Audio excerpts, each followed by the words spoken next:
Hi! Welcome to premium fire facts. ఇంతకుముందు వీడియోస్‌లో మనం ఇంటర్వ్యూస్‌కి సీవీ ఎట్లా ప్రిపేర్ చేసుకోవాలి, దాన్ని ఎట్లా ప్రెజెంట్ చేయాలన్న దాని గురించి తెలుసుకున్నాం. ఇప్పుడు ఈ వీడియోలో మనం ఇంటర్వ్యూకి ఎట్లా అటెండ్ అవ్వాలి, ఏ విధంగా వాళ్ళు అడిగిన ప్రశ్నలకి సమాధానాలు చెప్పాలనే విషయాల్ని పూర్తిగా తెలుసుకుందాం.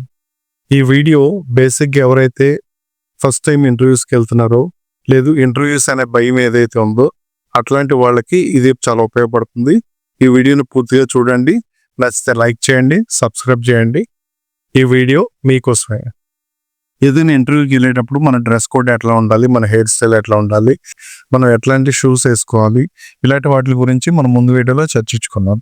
సో మనం ఒక ఇంటర్వ్యూకి అటెండ్ అయ్యేటప్పుడు మన డ్రెస్సింగ్ స్టైల్ ఏ విధంగా ఉండాలి. సో మన ఫార్మల్స్ వేసుకోవాలి, మన కాంట్రాస్ట్ డ్రెస్సింగ్ ఉండాలి, పాలిష్డ్ షూస్ ఉండాలి, హెయిర్ స్టైల్ చాలా నీట్గా దూకుని ఉండాలి. సో ఈ విధంగా మనం ఒక ఇంటర్వ్యూకి అటెండ్ అవ్వడం అనేది జరుగుతుంది.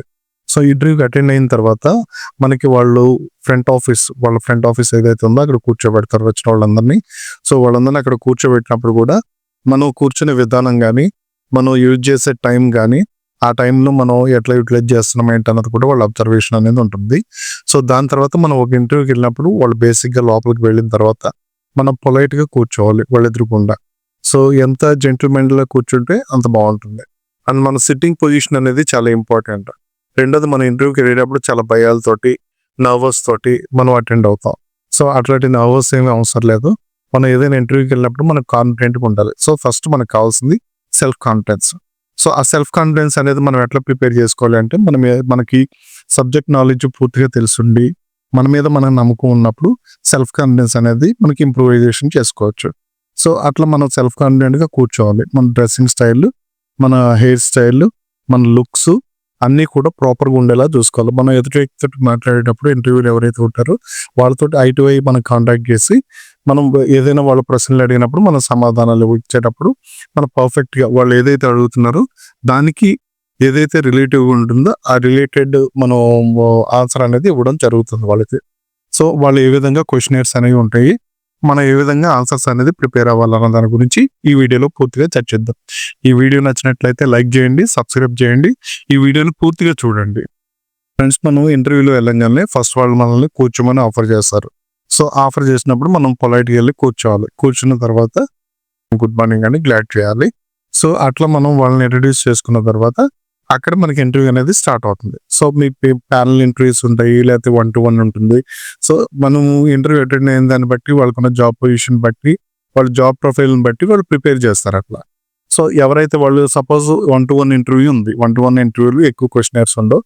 సో బ్రీఫ్గా మన గురించి, మన ఇంట్రడక్షన్స్ ఏమున్నాయి వీటి గురించి మాట్లాడతారు. సో బేసిక్ వాళ్ళు ఫస్ట్ మనల్ని అడిగే క్వశ్చన్ ఏంటంటే, tell me about your self, లేదు ఇంట్రడ్యూస్ యువర్ సెల్ఫ్ అని అడుగుతారు. సో అప్పుడు మనం ఏంటంటే మన పేరు, మన ఎడ్యుకేషన్ క్వాలిఫికేషన్స్, మనం ఏం చేసాము, మన ప్రీవియస్ బ్యాక్గ్రౌండ్ ఏంటి, మనం ఎక్కడి నుంచి వచ్చాము, అంటే మనం ఏ ఏరియా నుంచి అటెండ్ అవుతున్నారు. లైక్ హైదరాబాద్ అయితే ఐఎమ్ ఫ్రమ్ హైదరాబాద్ అని మనం మెన్షన్ చేసి ఆ బేసిక్ డీటెయిల్స్ అనేది మనకి ఇవ్వడం జరుగుతుంది. మీరు ఎందులో అనే ఎక్స్పీరియన్స్ అయితే, మీరు ఎన్ని సంవత్సరాల ఎక్స్పీరియన్స్, మీ స్పెషలైజేషన్స్ ఏంటి, మీ జాబ్ ప్రొఫైల్స్ ఏంటి, మీరు అంతకుముందు గ్రాడ్యుయేషన్ ఏం చేశారు, అంటే మీరు పోస్ట్ గ్రాడ్యుయేషన్ చేశారా, గ్రాడ్యుయేషన్ చేశారా, మీ హై క్వాలిఫికేషన్స్ ఏమున్నాయి, అకాడమిక్ క్వాలిఫికేషన్స్ అనేది వాళ్ళకి ఎక్స్ప్లెయిన్ చేయడం జరుగుతుంది. మన కెరీర్ ఆబ్జెక్టివ్ గురించి అడుగుతారు. ఇంకా అక్కడి నుంచి మన సివిని చూసి మనం ఏదైతే ఇన్పుట్స్ ఇస్తున్నామో సివిలో, ఆ సివిలో ఉన్నదాన్ని వాళ్ళు బ్రీఫ్గా ఎలాబరేట్ చేయాల్సి ఉంటుంది మనం.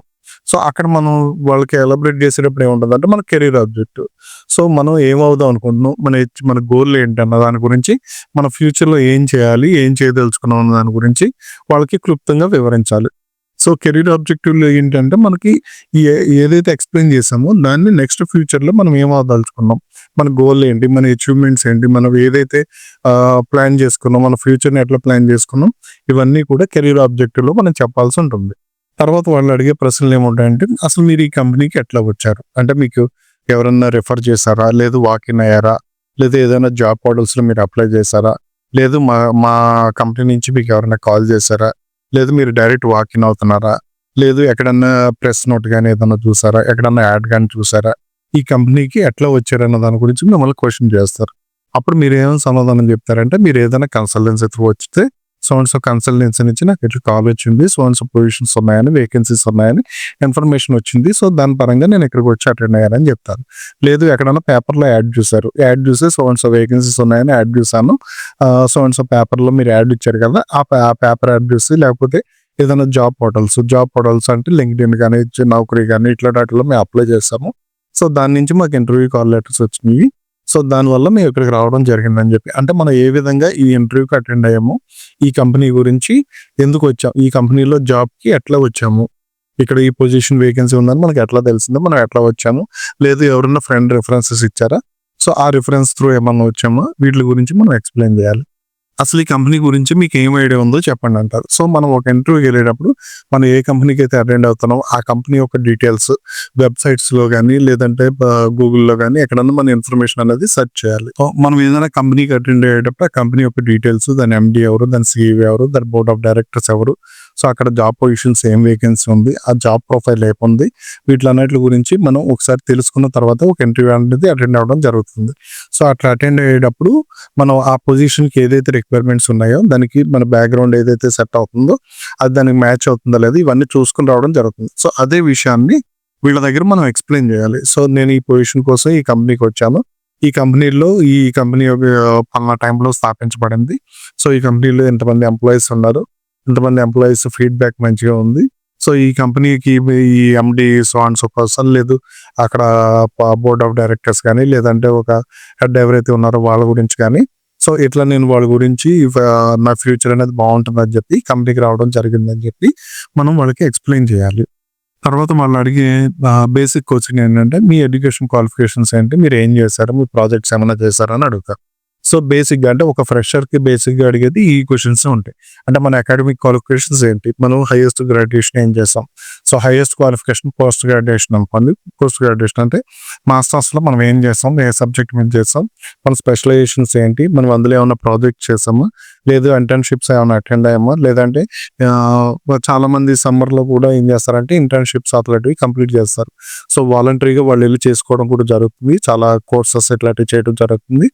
సో వాటి గురించి మనం అందులో మెన్షన్ చేసి, సో నా క్వాలిఫికేషన్స్ ఇవి, నా హైయెస్ట్ క్వాలిఫికేషన్స్, నేను మాస్టర్స్ చేశాను, సో మాస్టర్స్ చేసిన తర్వాత నేను సో అండ్ సో కోర్సెస్ మీద నేను స్టడీ చేశాను, నేను ఈ కోర్సెస్ నేర్చుకుంటున్నాను, నాకు ఈ స్కిల్స్ ఉన్నాయని చెప్పి మీరు మీ జాబ్ ప్రొఫైల్లో, అంటే మీరు ఏదైతే వాళ్ళకి ఎక్స్ప్లెయిన్ చేయదలుచుకున్నారో ఆ జాబ్ ప్రొఫైల్ రిలేటెడ్గా మీరు మీ అకాడమిక్ క్వాలిఫికేషన్స్ అనేది మీరు ఎక్స్ప్లెయిన్ చేయడం జరుగుతుంది.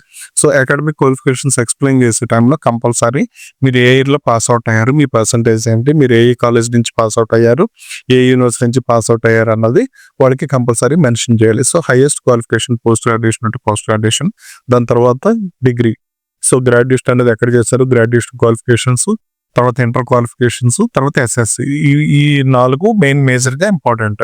సో ఈ 4 గురించి వాళ్ళకి క్లియర్ కట్గా ఎక్స్ప్లెయిన్ చేయాలి. ఎక్కడ కంప్లీట్ చేసాం, ఏ ఇయర్లో కంప్లీట్ చేసాం, మా పర్సంటేజ్ ఎంత వచ్చింది.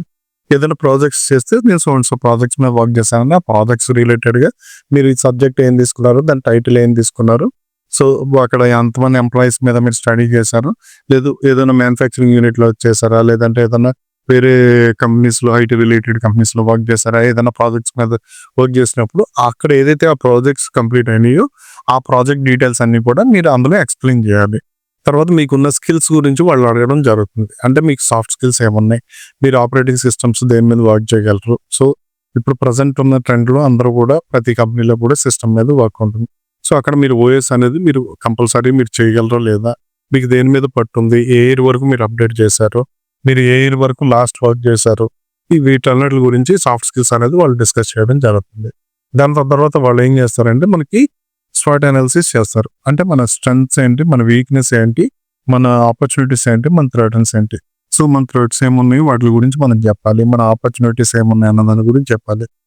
తర్వాత మనకున్న వీక్నెస్లు ఏమున్నాయి అన్న దాని గురించి వీక్నెస్ గురించి ఎక్స్ప్లెయిన్ చేయాలి, మన స్ట్రెంగ్త్స్ గురించి ఎక్స్ప్లెయిన్ చేయాలి. సో మన స్ట్రెంగ్త్స్ అనేటప్పటికి మనం వాళ్ళకి బేసిక్ ఆన్సర్స్ ఏమి ఇస్తామంటే సెల్ఫ్ కాన్ఫిడెన్స్, టీమ్ బిల్డింగ్, అంటే నేను 10 మందితో కలిపి వర్క్ చేయగలను, నేను మల్టీ టాస్క్ మేనేజర్, సో నేను మల్టీ టాస్క్ హ్యాండిల్ చేయగలను, నేను బాగా ఫోకస్ చేయగలను, ఇట్లాంటివన్నీ కూడా మనకి మెయిన్. అంటే నేను మోటివేట్ అవ్వగలను, నేను తొందరగా నేర్చుకోగలను అంటే క్విక్ లెర్నర్ అంటాం కదా. సో అట్లా మనకి ఏదైనా తొందరగా నేర్చుకోవాలి. ఇవన్నీ కూడా మన స్ట్రెంగ్త్స్ అని చెప్పి మనం ఎక్స్ప్లెయిన్ చేయాలి. మన వీక్నెస్కి వచ్చేసరికి సో నేను ఎవరినైనా తొందరగా నమ్మేస్తాను.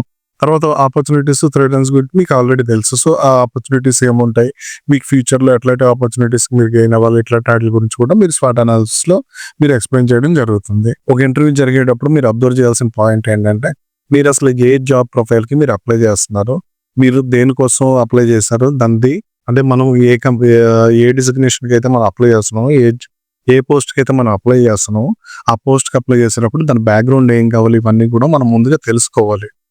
తర్వాత మనం డిస్కస్ చేసేది ఏంటంటే మన హాబీస్ గురించి చెప్తాం. అంటే నేను డ్యాన్స్ చేయగలను అంటే నేను డ్యాన్స్ చేయగలను, లేదంటే నేను స్పోర్ట్స్లో ఉంటాను, నేను అథ్లెటిక్స్లో ఉంటాను, లేకపోతే నేను గేమ్స్ ఆడతాను, లేదా నేను టీవీ చూస్తాను, నేను న్యూస్ పేపర్ చదువుతాను, వాళ్ళతో కోఆర్డినేట్ చేయగలరు. సో మీరు చేసిన ఎక్స్ట్రా ప్రాజెక్ట్ వర్క్స్ ఏమున్నాయి, సో ఇంటర్న్షిప్స్ ఏమున్నాయి, వీటి మీద వాళ్ళు ఎక్కువ ఫోకస్ చేస్తారు. మీకు అడిగే క్వశ్చన్స్లో వాళ్ళు ఎక్కువ ఫోకస్ చేసి అడుగుతారు. ఎందుకంటే మీరు దేని మీద మీకు గ్రిప్ ఉంది, మీరు ఏదైతే చేయగలరో, మీకు ఏ వర్క్ అసెస్ చేస్తే మీరు కంఫర్ట్గా ఫీల్ అయ్యి వాళ్ళకి అవుట్పుట్స్ అనేది ఇవ్వగలరు. ఎవరైనా కూడా రిజల్ట్ ఓరియంటెడ్గానే చూస్తారు. సో మీరు దేని మీద ఫోకస్ చేసి దేని మీద అయితే మీరు వర్క్ చేయగలరు అన్న దాని గురించి ఎక్కువ విషయాలు డిస్కస్ చేయడం జరుగుతుంది. అంటే మీ సబ్జెక్ట్ నాలెడ్జ్ ఎంత ఉంది, మీరు దాని మీద మీకు గ్రిప్ ఉందా లేదా, లేదు ఏదైనా ఓవరాల్గా చెప్పేస్తున్నారా. సో మీకు సబ్జెక్ట్ రిలేటెడ్గా వెళ్ళినప్పుడు ఈ ఇష్యూస్ అడిగినప్పుడు ఏం చేయాలి అంటే మీరు ఏది కూడా డైవర్ట్ అవ్వకూడదు. అంటే వాళ్ళు అడిగిన క్వశ్చన్స్ ఏదైతే ఉన్నాయో అదే క్వశ్చన్కి దానికి యాక్యురసీ ఆన్సర్స్ ఇవ్వడం అనేది జరుగుతుంది. సో ఆన్సర్స్ ఇచ్చే టైంలో మీకు ఏదైనా విషయాలు తెలియకపోతే నాకు ఆ విషయం మీద నాకు పూర్తిగా నాలెడ్జ్ లేదు, నాకు ఇంతవరకు నాలెడ్జ్ ఉందని చెప్పి మీరు మీ సబ్జెక్ట్ గురించి ఏ క్వశ్చన్స్ అడిగినా కూడా మీకు తెలిసిందైతేనే మీరు సమాధానం చెప్పాలి. మీకు ఒకవేళ తెలియకపోతే దానికి నాకు తెలియదన్న ఆన్సర్ మీరు ఇవ్వచ్చు. ఎందుకంటే ఎవరు కూడా నెగిటివ్గా తీసుకోరు. మీకు ఏదైతే ఆన్సర్ తెలుసో ఆ ఆన్సర్ని పర్ఫెక్ట్గా మీరు అక్కడ ప్రజెంట్ చేయగలిగితే వాళ్ళు దాన్ని సాటిస్ఫై అవుతారు. సో మీరు ఒక కంపెనీలోకి వెళ్ళేటప్పుడు అక్కడ వాళ్ళకు ఉండే జాబ్ ప్రొఫైల్ ఏముంది, దానికి మీరు ఫిట్ అవుతారో లేదని వాళ్ళు ఎట్లా ఆలోచిస్తారు అంటే మీరు మీ పేషెన్సీ తోటి కానీ మీ రిజల్ట్ ఓరియంటెడ్ అంటే మీరు ఎంతసేపు అయితే వర్క్ చేయగలరు, మీరు ఎట్లా ఉండగలరు, మీ బిహేవియర్ ఎట్లా ఉంది, ద వే ఆఫ్ స్టైల్, మీరు ఎట్లా వర్క్ చేయగలరు. చాలా మంది హార్డ్ వర్క్ చేస్తారు, చాలా మంది స్మార్ట్ వర్క్ మీద డిపెండ్ అవుతారు. సో హార్డ్ వర్క్ చేసే వాళ్ళు ఎక్కువ ప్రిఫర్ చేస్తారు. స్మార్ట్ వర్క్ అనేది ఏంటంటే ఇన్స్టెంట్ రిజల్ట్స్ వస్తాయి కానీ బట్ అది లాంగ్ రన్ లో యూజ్ అవుతుంది. మనం ఎప్పుడైనా అంటే మన బేసిక్ ఫౌండేషన్స్ నుంచి ఏదైనా వర్క్ గురించి పూర్తిగా దాని మీద నాలెడ్జ్ ఉంటే మనం దాన్ని స్మార్ట్ వర్క్ లోకి ఎట్లా కన్వర్ట్ చేసుకోవాలన్న దాని గురించి ఆలోచించవచ్చు. మనం ఓన్లీ స్మార్ట్ వర్క్ మీద డిపెండ్ అయిపోతే, ఎందుకంటే రేపన్న రోజు మీరు ఒక కంపెనీకి వెళ్ళినప్పుడు ఆ కంపెనీలు ఏంటంటే ఇమ్మీడియట్ గా ఏదో ఒక డిసిషన్ తీసుకోవాల్సి వస్తుంది. సో ఆ డిసిషన్స్ తీసుకునే టైంలో అంటే ఒక వర్క్ ఓరియంటెడ్ గా లేదా ఒక ప్రాజెక్ట్ హ్యాండిల్ చేయాల్సి వచ్చినప్పుడు కానీ, ఏదన్నా ఎంప్లాయీస్ ని హ్యాండిల్ చేయాల్సి వచ్చినప్పుడు కానీ, సో మీ జూనియర్స్ అంటే మీరు ఒక కంపెనీలో జాయిన్ అయ్యి ఒక సీనియర్ పొజిషన్కి వెళ్ళిన తర్వాత నెక్స్ట్ మీ జూనియర్స్ ని మీరు ఎట్లా హ్యాండిల్ చేస్తారు, ఇవన్నీ కూడా మిమ్మల్ని ఇంటర్వ్యూ తీసుకునే టైంలోనే వాళ్ళు అబ్జర్వేషన్స్ అనేవి చేస్తారు. సో అబ్జర్వేషన్స్ చేస్తారు కాబట్టి మీరు చేసే ప్రతి ఆన్సర్ కూడా దాని రిలేటెడ్ గానే ఉండాలి. అంటే మీ టీమ్ బిల్డింగ్ అనేది మీరు ఎట్లా చేయగలరు, మీకు రిలేటర్షిప్ క్వాలిటీస్ ఉన్నాయా, సో మీకు టీమ్ బిల్డింగ్ లో మీరు అందరినీ సపోర్ట్ చేసి మాట్లాడగలరా, మీరు ఏదైతే ప్లస్ మాట్లాడతారో ఏది మైనస్ మాట్లాడతారో అంటే పాజిటివ్ వెర్షన్స్ లో ఉన్నారా, మీరు నెగిటివ్ వెర్షన్స్ లో ఉన్నారా, లేదు ఒక టాపిక్ గురించి డిస్కస్ చేసేటప్పుడు ఆ టాపిక్ లో ఏ పాజిటివ్స్ మీరు ఫైండ్ అవుట్ చేస్తున్నారు, ఏదైతే డిఫెక్ట్స్ ఉంటాయో అంటే ఏదైనా ఓవర్లాప్ చేసి మాట్లాడుతున్నారో లేదంటే ఏదైనా ఇష్యూని నెగ్లెక్ట్ చేస్తున్నారా, దాన్ని అవాయిడ్ చేస్తున్నారా. సో మీకు ఏదైనా ఇష్యూ తెలియకపోతే మీరు అవాయిడ్ చేయకూడదు, నాకు తెలియదు అని చెప్పొచ్చు కానీ మీరు అవాయిడ్ చేయకూడదు. అంటే వాళ్ళు అడిగిన క్వశ్చన్ ఒకటి, మీరు చెప్పే ఆన్సర్ ఒకటి వేరే విధంగా ఉండకూడదు. సో అట్లాంటివన్నీ కూడా వాళ్ళు అబ్జర్వ్ చేస్తూ ఉంటారు. సో వాటికి తగ్గట్టుగానే మీరు ఆన్సర్స్ అనేవి ఇవ్వాల్సి ఉంటుంది. మిమ్మల్ని ఒక పొజిషన్కి హైర్ చేసేటప్పుడు మీకు ఆ ప్రొఫైల్కి మీరు మ్యాచ్ అవుతున్నారా లేదా అన్నది మీ ఇంటర్వ్యూర్ అనేది చాలా పర్ఫెక్ట్గా అబ్జర్వేషన్ అనేది చేయడం జరుగుతుంది. సో మీకు ఇప్పుడు జనరల్గా జరిగే ఇంటర్వ్యూస్ అన్నట్లో కూడా మీరు ఫ్రెషర్స్గా వెళ్ళినట్లయితే మీ క్వశ్చన్స్ తక్కువ ఉంటే మీ సబ్జెక్ట్ మీద ఎక్కువ వాళ్ళు క్వశ్చన్స్ వేయడం అనేది జరుగుతుంది. అంటే మీ పర్సనల్, మీ బ్యాక్గ్రౌండ్ ఇవన్నీ కూడా మీ సివిలోనే ఉంటాయి కాబట్టి దాని గురించి ఎక్కువ క్వశ్చన్స్ ఏం చేయరు. అండ్ వన్ మోర్ థింగ్ ఏంటంటే మీ అకాడమిక్ ఇయర్స్లో మీరు ఏదైతే వర్క్ చేశారో మీ పర్సంటేజ్లు ఎట్లా వచ్చినాయి వీటి మీద ఎక్కువ క్వశ్చనర్స్ అనేవి ఉంటాయి. సో ఆ క్వశ్చన్స్ని మీరు హ్యాండిల్ చేయగలిగి దానికి పర్ఫెక్ట్ ఆన్సర్స్ మీరు ఇవ్వాలి. ఎందుకంటే మీకు ఎవరన్నా వేరే వాళ్ళు మీ సివిని ప్రిపేర్ చేస్తుంటే అందులో సబ్జెక్ట్ ఏం పెట్టారో, మీకు ఇన్పుట్స్ ఏమి ఇచ్చారో మీకు తెలియదు. మీ ఓన్గా మీరు సీవీ ప్రిపేర్ చేస్తే కంపల్సరీ మీకు అందులో ఏదైతే మెన్షన్ చేశారో అది మీకు తెలుస్తాయి.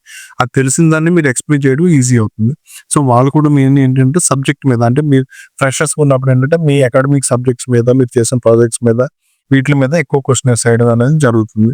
అదే ఒక ఎక్స్పీరియన్స్ పీపుల్ అయితే వాళ్ళు చేసిన జాబ్ ప్రొఫైల్స్ ఏమున్నాయి, అంతకుముందు ప్రీవియస్ కంపెనీస్ ఏమున్నాయి, కరెంట్ ప్రొఫైల్ ఏముంది, సో వీటిలన్నిటి గురించి దాని మీద ఎక్కువగా, అంటే మీకు ఇందులో సీనియర్ పొజిషన్స్ అంటే ఎక్స్పీరియన్స్ ఓన్లీ తీసుకునే ఇంటర్వ్యూకి మీరు ఇట్లాంటి వీడియోస్ చూడాల్సిన అవసరం లేదు. ఎందుకంటే వాళ్ళు ఆల్రెడీ ఎక్స్పీరియన్స్డ్ కాబట్టి వాళ్ళకి ఇంటర్వ్యూస్ ఎట్లా ఫేస్ చేయాలి, ఎట్లా ఆన్సర్స్ ఇవ్వాలి, వాళ్ళని ఎట్లా కన్విన్స్ చేయాలి, ఇవన్నీ కూడా వాళ్ళకి తెలుసు ఎక్స్పీరియన్స్ పీపుల్కి.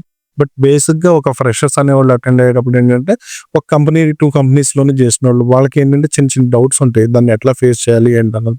సో చాలా మంది ఎక్స్పీరియన్స్ అంటే వర్క్లో చాలా ఓవర్ ఎక్స్పీరియన్స్ తోటి, అంటే వాళ్ళు ఏదైనా ఏ పని ఇచ్చినా చేయగలిగే స్టేజ్లో ఉంటారు.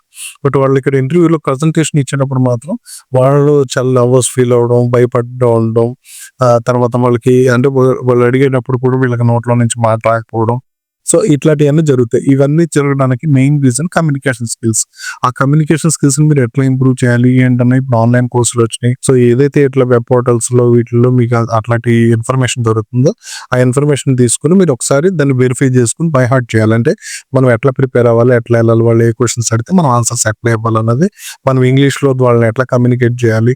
సో మనకి సబ్జెక్ట్ నాలెడ్జ్ ఉంటుంది, బట్ ఇంగ్లీష్ దగ్గరికి వచ్చేసరికి మన పూర్ అనుకోండి, కంపల్సరీ వాళ్ళకి మన ఆన్సర్ ఇవ్వలేం. సో ఆ టైంలో ఏంటంటే మనకు బ్రేక్ వస్తుంది, మనం మాట్లాడేటప్పుడు చిన్న చిన్న బ్రేక్స్ రావడం జరుగుతుంది. ఆ బ్రేక్స్ వల్ల ఏమవుతుందంటే కమ్యూనికేషన్ గ్యాప్ అనేది వస్తుంది. అంటే మీ దగ్గర ఆన్సర్ తెలుసున్నా కూడా మీరు వాళ్ళకి ఎక్స్ప్లెయిన్ చేయలేకపోతారు. సో దానివల్ల ఏమవుతుందంటే వాళ్ళు అంటే మీకు తెలియదు అని అనుకునే ఛాన్సెస్ ఎక్కువ ఉంటాయి. కాకపోతే ఏంటంటే మీకు నాలెడ్జ్ ఉంటుంది, బట్ దాన్ని ఎక్స్ప్రెస్ చేసేటప్పుడు కమ్యూనికేషన్ స్కిల్స్ అనేది చాలా ఇంపార్టెంట్. అండ్ లాస్ట్గా మీకు ఈ పొజిషన్స్ ఎందుకు ఇవ్వాలి, మిమ్మల్ని ఎందుకు కంపెనీలోకి ఆఫర్ చేసుకోవాలి, మిమ్మల్ని ఎందుకు తీసుకోవాలనే క్వశ్చన్ అడుగుతారు. సో దానికి మీరేం చేస్తారంటే ఈ కంపెనీ గురించి నేను చాలా విన్నాను, సో ఈ కంపెనీలో ఉంటే నాకు నెక్స్ట్ నా ప్రొఫెషనల్ స్కిల్స్ కానీ, నా పర్సనల్గా కానీ, నా ప్రొఫెషనల్గా కానీ నా స్కిల్స్ని డెవలప్ చేసుకోవచ్చు. సో ఫ్యూచర్లో ఇది నాకు చాలా యూస్ఫుల్ అవుతుంది అనుకున్నాను. ఒక నా స్కిల్స్ని, నా ఇన్హెరెంట్ క్వాలిటీస్ని నేను డెవలప్ చేసుకోవడానికి చాలా యూజ్ అవుతుందని ఆశిస్తున్నాను. మీకు ఆ ఆపర్చునిటీ నాకు ఇవ్వగలిగితే నేను దాన్ని ప్రూవ్ చేసుకుంటాను. మీ శాలరీ ఎక్స్పెక్టేషన్స్ ఎట్లా ఉన్నాయి ఏంటన్న దాని గురించి అడుగుతారు. As per the company guidelines, ఎందుకంటే మీరు ఫ్రెషర్ వెళ్తున్నప్పుడు as per the company guidelines, as per the company norms, మీ ప్రొఫైల్కి అంటే మీకు అక్కడ ఆఫర్ చేస్తున్న ప్రొఫైల్ ఏది ఉందో ఆ ప్రొఫైల్కి, సో బేసిక్గా నాకు ఇప్పుడే జాయిన్ అవుతున్నా కాబట్టి ఈ జాయిన్ అయితే మీరు కనుక మంచి ఆఫర్ ఇచ్చి మంచి ఆపర్చునిటీ కనుక నాకు ఇవ్వగలిగితే నేను ఫస్ట్ నా స్కిల్స్ అన్ని కూడా నేను ప్రూవ్ చేసుకుంటాను. సో నాకు వన్స్ ఎక్స్పీరియన్స్ వచ్చిన తర్వాత నా అవుట్పుట్ ఏంటి, నా రిజల్ట్స్ ఏంటి, నేను ఎంత హార్డ్ వర్క్ చేస్తున్నా అన్న దాని మీద డిపెండ్ అయ్యి, సో దాన్ని బట్టి మీరు నా శాలరీ అనేది హైక్ చేయడం కానీ లేకపోతే నా ఇంప్రూవ్ చేయడం అనే దాని గురించి మీరు చాయిస్ తీసుకోండి అని చెప్పి మనమే వాళ్ళకి చాయిస్ ఇవ్వాలి. శాలరీ విషయంలో ఎప్పుడైనా ఫ్రెషర్స్ అనేవాళ్ళు డిమాండ్ చేయడానికి ఉండదు జనరల్గా. మీరు ఎంతవరకు వర్క్ చేయగలరు, మీరు అవుట్పుట్ ఎంత ఉంది, మీ రిక్వైర్మెంట్స్, సో నాకు పలానా ఇప్పుడు నా రూమ్ రెంట్స్ కానీ లేదు నా ఫుడ్ ఎక్స్పెన్సెస్ కానీ వీటికి నాకు మినిమం ఇంత ఖర్చు అవుతుందని చెప్పి మీరు ఎక్స్ప్లెయిన్ చేయొచ్చు. సో నేను ఎంత ఎక్స్పెక్ట్ చేస్తున్నాను, సో లైక్ 15,000 లేదా 20,000. సో బేసిక్గా అంటే మీకు ఒక జాబ్ రావాలి అని అనుకునే వాళ్ళకి ఏంటంటే సో బేసిక్ నీడ్స్ ఏమున్నాయో ఆ బేసిక్ నీడ్స్కి నాకు ఇంత అయితే నాకు కొంచెం సఫిషియెంట్గా చేసుకోగలరని చెప్పి ఫస్ట్ మీరు వాళ్ళకి ఎక్స్ప్లెయిన్ చేయాలి. సో దాన్ని బట్టి ఏంటంటే వాళ్ళు కన్సిడర్ చేస్తారు. సపోజ్ మీకు అక్కడ ఒక 10 మంది అటెండ్ అయ్యారు, 10 మంది ఒకే ప్రొఫైల్ ఒకే వేలో ఉన్నారు, అందరూ పాజిటివ్ గానే ఉన్నారు, అందరూ వర్క్ చేసే ఆ కెపాసిటీ తోటి క్యాపబిలిటీస్ తోటి ఉన్నారు. సో వాళ్ళు ఏం డిసైడ్ చేసుకుంటారంటే ఓకే వీళ్ళందరూ ఒక 10 మంది ఉన్నారు, ఈ 10 మందిలో ఎవరు కొంచెం మనకి తక్కువ బడ్జెట్ లో వర్కౌట్ అవుతున్నారు, అవుట్పుట్ ఎక్కువ ఎవరు ఇంప్రూవ్ చేయగలరు, రేపన్న రోజు వర్కింగ్ కెపాసిటీ ఉందా లేదా, వాళ్ళు ఏదైనా వర్క్ చేసిన తర్వాత దానికి అవుట్పుట్ వస్తుందా లేదా, ఇవన్నీ కూడా అంటే ఒక కంపెనీలో తీసుకునేటప్పుడు ఏంటంటే మనకి ఇంట్రెస్ట్ ఉందా లేదా అన్నది ఫస్ట్ పాయింట్ చూస్తారు. ఎందుకు చూస్తారంటే వన్స్ ఒక కంపెనీలో ఒక జాబ్ కి వాళ్ళు రిక్రూట్ చేసుకున్న తర్వాత వాళ్ళు 100% దానికి ట్రైనింగ్ అనేది ఇస్తారు. వాళ్ళకి జాబ్ చేయాలని ఇంట్రెస్ట్ ఉంటే వాళ్ళు దాన్ని ఎట్లయినా మౌల్డ్ చేసుకుంటారు. సో ఫస్ట్ మనం అసలు జాబ్కి ఇంట్రెస్ట్ ఉన్నామా లేదా అన్నది వాళ్ళ అబ్జర్వేషన్స్ ఉంటాయి. సో మనం ఏదైనా ఒక కంపెనీకి వెళ్ళేటప్పుడు దానికి ఆ పొజిషన్కి మనం సెట్ అవుతున్నా లేదని మనం ఎట్లా ఆలోచిస్తున్నామో ఒక కంపెనీకి ఇంటర్వ్యూకి అటెండ్ అయిన తర్వాత ఇంటర్వ్యూర్ కూడా అదే ఆలోచిస్తారు. అంటే వీళ్ళు తీసుకోవడం వల్ల మన ప్రొఫైల్ కంప్లీట్ అవుతుందో లేదా, మన ప్రొఫైల్ని ఫిల్ఫిల్ చేయగలమా లేదా, మన రిక్వైర్డ్ ప్రొఫైల్ ఏదైతే ఉందో దాన్ని ఫిల్ఫిల్ చేయాలి. సో ఆ ఫిల్ఫిల్ చేయడంలో చిన్న చిన్న గ్యాప్స్ ఏముంటాయంటే వీళ్ళు రేపొద్దు చేయగలరా లేదా, వీళ్ళు ఇంట్రెస్టెడ్గా ఉన్నారా లేదా, వీళ్ళు అంటే మాటలు ఎక్కువ పని తక్కువ ఇట్లా చేస్తున్నారా లేదు, వీళ్ళు వర్క్ చేయగలరు బట్ వీళ్ళకి కమ్యూనికేషన్ గ్యాప్ ఉంది తప్ప కమ్యూనికేషన్ స్కిల్స్‌లో లిటిల్ బిట్ పూర్ ఉన్నారు. బట్ వీళ్ళు వర్క్ చేయగలరు. ఇట్లాంటియన్నీ ఉంటే వాళ్ళు కన్సిడర్ చేస్తారు. సో, వీటిని కన్సిడర్ చేసుకున్న తర్వాతే మీకు ఒక ప్రొఫైల్ గురించి అనేది వాళ్ళు ఎక్స్‌ప్లెయిన్ చేస్తారు. సో అండ్ సో వేకెన్సీ ఉంది ఇప్పుడు మా దాంట్లో. మాకు ఇన్ని పొజిషన్స్ అంటే ఇన్ని వేకెన్సీ ఉన్నాయి. సో, మనం ఒక కంపెనీలో ఇవన్నీ కూడా అంటే వాళ్ళు అడిగే క్వెషనైర్స్‌లో ఏదైతే మినిమమ్ పాయింట్స్ ఉన్నాయో, ఈ మినిమమ్ పాయింట్స్ అనేది మన అకాడమిక్ గురించి, ప్రాజెక్ట్స్ గురించి, మన ఇంటర్న్‌షిప్స్ గురించి, మన స్పెషలైజేషన్స్ గురించి, మన అచీవ్‌మెంట్స్ ఏమున్నాయి ఆ అచీవ్‌మెంట్స్ గురించి, వీటిల గురించి ఎక్కువగా డిస్కషన్ అనేది చేస్తారు.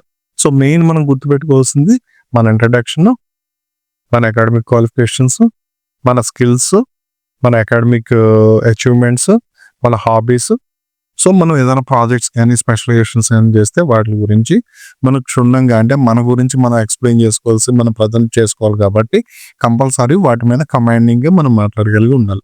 మన ఇంటర్వ్యూ చేసేటప్పుడు కూడా ఇంటర్వ్యూ జరిగేటప్పుడు మీ రైట్ టు ఐ కాంటాక్ట్ అనేది అసలు మిస్ అవ్వద్దు. అంటే మనం ఎవరైతే ఇంటర్వ్యూ చేస్తున్నారో ఇంటర్వ్యూయర్ తోటే మనం ఆన్సర్ చేయాలి. ఎందుకంటే ఇంటర్వ్యూస్ చేసేవాళ్ళు కూడా వాళ్ళు మీ పొజిషన్స్ వచ్చారు కాబట్టి వాళ్ళకి అన్నీ తెలుసు. అంటే ఒక ఫ్రెషర్ ఇంటర్వ్యూకి అటెండ్ అయ్యేటప్పుడు ఎట్లాంటి ఇబ్బందులు ఉంటాయి, ఎలా నర్వస్ ఫీల్ అవుతారు, సబ్జెక్ట్ గురించి తెలుసా లేదా, వాళ్ళు ఎట్లాంటి ఆన్సర్స్ ఇస్తారో, వాళ్ళు యాక్యురసీ ఇస్తారా లేదా, ఇట్లాంటివన్నీ కూడా వాళ్ళు పూర్తిగా వాళ్ళకి ఇంతకుముందు నాలెడ్జ్ ఉంది.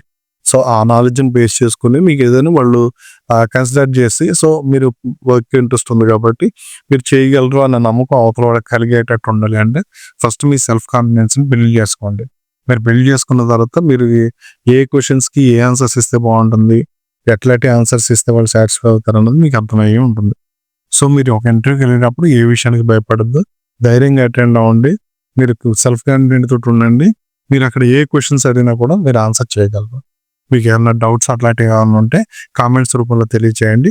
లేదు ఇంకేమన్నా అంటే ఒక ఎక్స్‌పీరియన్స్ పీపుల్‌కి మనం ఒక ఇంటర్వ్యూ గురించి మనం ఇంత ఎక్స్‌ప్లెయిన్ చేయాల్సిన అవసరం లేదు. వాళ్ళకన్నీ పూర్తిగా తెలుసు. వాళ్ళకి ఇంటర్వ్యూస్‌లో చాలా ఇంటర్వ్యూస్ అటెండ్ అయ్యి ఉంటారు కాబట్టి, లేదు చాలా మందిని వాళ్ళు రిక్రూట్ చేసుకొని ఉంటారు కాబట్టి, వాళ్ళకి ఇంత నాలెడ్జ్ అనేది వాళ్ళకి అవసరం లేదు. ఎందుకంటే వాళ్ళకి ఆల్రెడీ నోటెడ్. ఓన్లీ ఎవరైతే బేసిక్‌గా ఎవరైతే ఫ్రెషర్స్ ఇప్పుడు ఇంటర్వ్యూస్‌కి వెళ్ళి అటెండ్ అవుతున్నారో వాళ్ళకి ఈ వీడియో అనేది చాలా ఉపయోగపడుతుంది. ఈ వీడియో నచ్చితే లైక్ చేయండి, సబ్స్క్రైబ్ చేయండి. Thank you. All the best.